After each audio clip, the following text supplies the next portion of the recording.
בדיוק עכשיו צפיתי בפרק הראשון של הסדרה שבויים שמשודרת בכאן 11, והוזכר במבצע אנטבה שהיה ב-1976.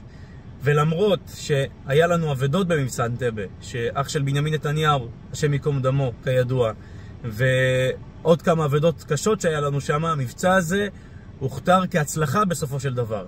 ולאחר המבצע היה תחושה ואווירה של אחדות מאוד מאוד מרגשת בעם. ויותר מזה, וזה הקטע שאני הולך לשים פה, אז מי שהיה ראש הממשלה זה יצחק רבין, ומי שהיה יו"ר האופוזיציה זה היה מנחם בגין. ומדהים, פשוט מדהים לראות איך מנחם בגין כיו"ר האופוזיציה מפרגן ליצחק רבין, וגם המילים שהוא אמר הם ריגשו אותי באופן אישי עד דמעות, ושנזכה בעזרת השם לרגעים האלה גם עכשיו, מיד עכשיו. אז צפו ברגעים האלה, זה ממש מרגש, צפייה מענה.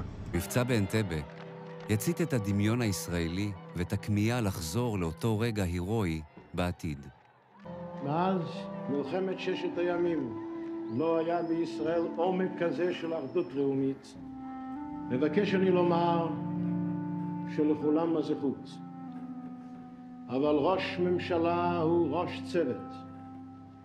לכן היום אומר לראש הממשלה בשם האופוזיציה. ראש הממשלה, כל הכבוד.